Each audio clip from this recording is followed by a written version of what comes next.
بسم اللہ الرحمن الرحیم۔ السلام علیکم ورحمۃ اللہ وبرکاتہ۔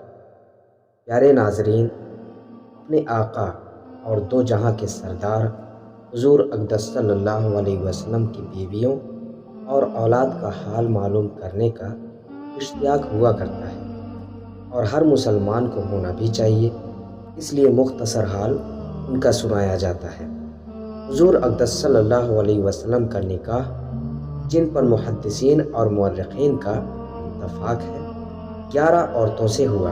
اس سے زیادہ میں اختلاف ہے، اور اس پر بھی اتفاق ہے کہ ان سب میں پہلا نکاح حضرت خدیجہ رضی اللہ تعالی عنہ سے ہوا، جو بیوہ تھی۔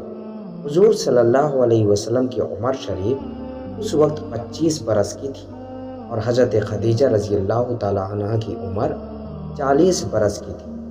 حضور صلی اللہ علیہ وسلم کی اولاد بھی بجز حضرت ابراہیم رضی اللہ تعالی عنہ کے سب انہی سے ہوئی۔ حضرت خدیجہ رضی اللہ تعالی عنہ کے حالات۔ حضرت خدیجہ رضی اللہ تعالی عنہ کے نکاح کی سب سے اول تجویز ورقہ بن نوفل سے ہوئی تھی، مگر نکاح کی نوبت نہیں آئی۔ اس کے بعد 2 شخصوں سے نکاح ہوا۔ اہل تاریخ کا اس میں اختلاف ہے کہ ان دونوں میں پہلے کس سے ہوا۔ اکثر کی رائے یہ ہے کہ پہلے عتیق بن عائض سے ہوا، جن سے ایک لڑکی پیدا ہوئی جن کا نام ہند تھا، اور وہ بڑی ہو کر مسلمان ہوئی اور صاحب اولاد بھی ہوئی۔ اور بعضوں نے لکھا ہے کہ عتیق سے ایک لڑکا بھی ہوا جس کا نام عبداللہ یا عبد مناف تھا۔ عتیق کے بعد پھر حضرت خدیجہ رضی اللہ تعالی عنہ کا نکاح ابو حالہ سے ہوا، جن سے ہند اور حالہ 2 اولاد ہوئیں۔ اکثروں نے کہا ہے کہ دونوں لڑکے تھے، اور بعضوں نے لکھا ہے کہ ہند لڑکا ہے اور حالہ لڑکی۔ ہند حضرت علی رضی اللہ تعالی عنہ کے زمانے خلافت تک زندہ رہے۔ ابو حالہ کے انتقال کے بعد حضور اقدس صلی اللہ علیہ وسلم سے نکاح ہوا، جس وقت کے حضرت خدیجہ رضی اللہ تعالی عنہ کی عمر 40 برس کی تھی۔ نکاح کے بعد 25 برس حضور صلی اللہ علیہ وسلم کے نکاح میں رہیں، اور رمضان 10 ہجری میں 45 برس کی عمر میں انتقال فرمایا۔ حضور اقدس صلی اللہ علیہ وسلم کو ان سے بے حد محبت تھی، اور ان کی زندگی میں کوئی دوسرا نکاح نہیں کیا۔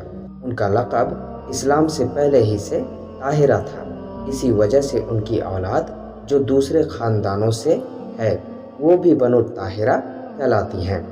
ان کے فضائل حدیث کی کتابوں میں کثرت سے ہیں۔ ان کے انتقال پر حضور اقدس صلی اللہ علیہ وسلم نے خود قبر مبارک میں اتر کر دفن فرمایا تھا۔ نماز جنازہ اس وقت تک مشروع نہیں ہوئی تھی۔ ان کے بعد اسی سال شوال میں حضرت عائشہ رضی اللہ تعالی عنہ اور حضرت سودہ رضی اللہ تعالی عنہ سے نکاح ہوا۔ اس میں بھی اختلاف ہے کہ ان دونوں میں کس کا نکاح پہلے ہوا۔ بعض مورخین نے حضرت عائشہ رضی اللہ تعالی عنہ سے نکاح پہلے ہونا لکھا ہے، اور بعضوں کی رائے یہ ہے کہ حضرت سودہ رضی اللہ تعالی عنہ سے پہلے ہوا، بعد میں حضرت عائشہ رضی اللہ تعالی عنہ سے۔ اب ہم بات کریں گے حضرت سودہ رضی اللہ تعالی عنہ کے حالات۔ حضرت سودہ رضی اللہ تعالی عنہ بھی بیوہ تھی۔ ان کے والد کا نام زما بن قیس ہے۔ پہلے سے اپنے چچا زاد بھائی سکران بن عمر رضی اللہ تعالی عنہ کے نکاح میں تھیں۔ دونوں مسلمان ہوئے اور ہجرت فرما کر حبشہ تشریف لے گئے، اور حبشہ میں سکران کا انتقال ہو گیا۔ بعض مورخین نے لکھا ہے کہ مکہ واپس آ کر انتقال فرمایا۔ ان کے انتقال کے بعد 10 نوی میں حضرت خدیجہ رضی اللہ تعالی عنہ کے انتقال کے کچھ دنوں بعد ان سے نکاح ہوا، اور رخصتی حضرت عائشہ رضی اللہ تعالی عنہ کی رخصتی سے سب کے نزدیک پہلے ہی ہوئی۔ حضور صلی اللہ علیہ وسلم کی عادت شریفہ تو کثرت سے نماز میں مشغول رہنا تھی ہی۔ ایک مرتبہ حضور صلی اللہ علیہ وسلم سے انہوں نے عرض کیا کہ رات آپ صلی اللہ علیہ وسلم نے اتنا لمبا رکوع کیا کہ مجھے اپنی ناک سے نخسیر نکلنے کا ڈر ہو گیا۔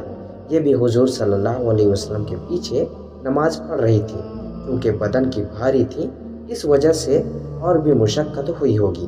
ایک مرتبہ حضور صلی اللہ علیہ وسلم نے ان کو طلاق دینے کا ارادہ فرمایا۔ انہوں نے عرض کیا کہ یا رسول اللہ صلی اللہ علیہ وسلم، مجھے خاوند کی خواہش نہیں مگر یہ تمنا ہے کہ جنت میں حضور صلی اللہ علیہ وسلم کی بیویوں میں داخل رہوں، اس لیے مجھے آپ صلی اللہ علیہ وسلم طلاق نہ دیں، میں اپنی باری عائشہ رضی اللہ تعالی عنہ کو دیتی ہوں۔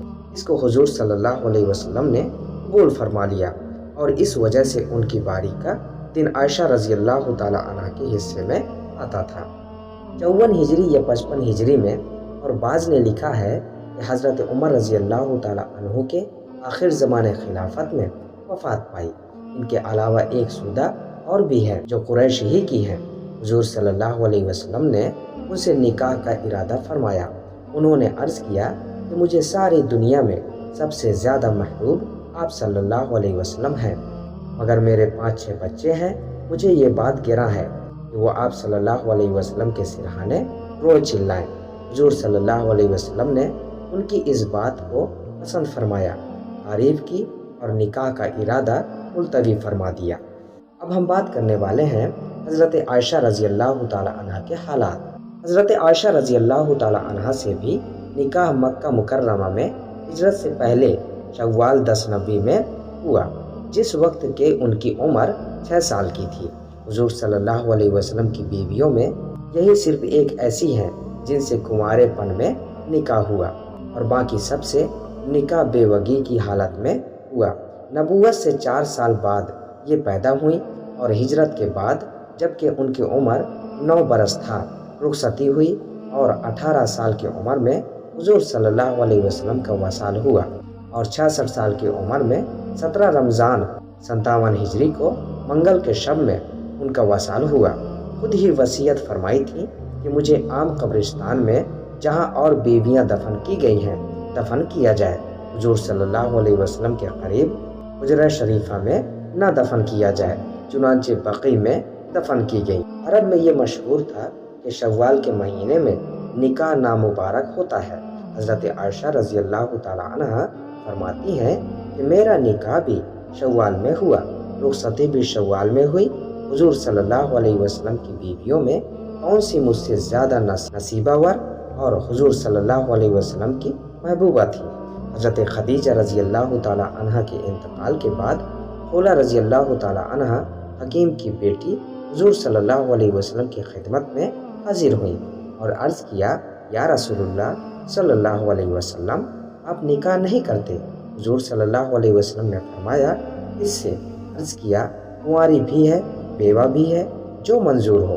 حضور صلی اللہ علیہ وسلم نے دریافت فرمایا تو عرض کیا کہ کنواری تو آپ صلی اللہ علیہ وسلم کے سب سے زیادہ دوست ابو بکر رضی اللہ تعالی عنہ کی لڑکی عائشہ رضی اللہ تعالی عنہ ہے، اور بیوہ سودہ رضی اللہ تعالی عنہ بن زمعہ۔ حضور صلی اللہ علیہ وسلم نے ارشاد فرمایا کہ اچھا تذکرہ کر کے دیکھ لو۔ وہ وہاں سے حضرت ابو بکر صدیق رضی اللہ تعالی عنہ کے گھر آئیں اور حضرت عائشہ رضی اللہ تعالی عنہ کی والدہ ام رومان رضی اللہ تعالی عنہ سے عرض کیا کہ میں ایک بڑی خیر و برکت لے کر آئی ہوں۔ دریافت کرنے پر کہا کہ حضور صلی اللہ علیہ وسلم نے مجھے عائشہ رضی اللہ تعالی عنہ سے منگنی کرنے کے لیے بھیجا ہے۔ ام رومان رضی اللہ تعالی عنہ نے کہا، وہ تو ان کی بھتیجی ہے، اس سے کیسے نکاح ہو سکتا ہے؟ اچھا ابو بکر رضی اللہ تعالی عنہ کو آنے دو۔ ابو بکر رضی اللہ تعالی عنہ اس وقت گھر پر موجود نہ تھے۔ ان کے تشریف لانے پر ان سے بھی یہی ذکر کیا۔ انہوں نے بھی یہی جواب دیا کہ وہ تو حضور صلی اللہ علیہ وسلم کی بھتیجی ہے، حضور صلی اللہ علیہ وسلم سے کیسے نکاح ہو سکتا ہے؟ خولہ رضی اللہ تعالی عنہ نے جا کر حضور صلی اللہ علیہ وسلم سے عرض کیا۔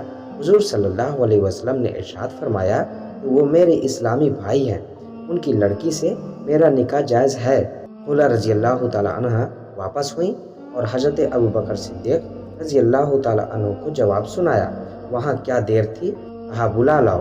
حضور صلی اللہ علیہ وسلم تشریف لے گئے اور نکاح ہو گیا۔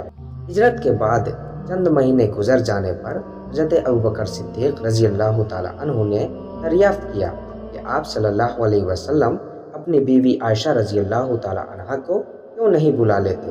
حضور صلی اللہ علیہ وسلم نے سامان مہیا نہ ہونے کا عذر فرمایا۔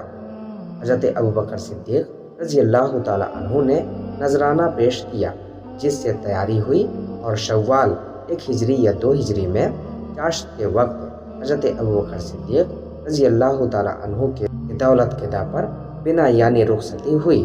یہ 3 نکاح حضور صلی اللہ علیہ وسلم کے ہجرت سے پہلے ہوئے۔ اس کے بعد جتنے نکاح ہوئے وہ ہجرت کے بعد ہوئے۔ تو میرے پیارے ناظرین، امید کرتا ہوں کہ یہ مختصر سا واقعہ آپ کو ضرور پسند آیا ہوگا۔ ہم ملتے ہیں اس کے آگے کا حصہ لے کر انشاءاللہ تعالیٰ اگلی ویڈیو میں۔ تب تک کے لیے دعا کی درخواست کے ساتھ اللہ حافظ۔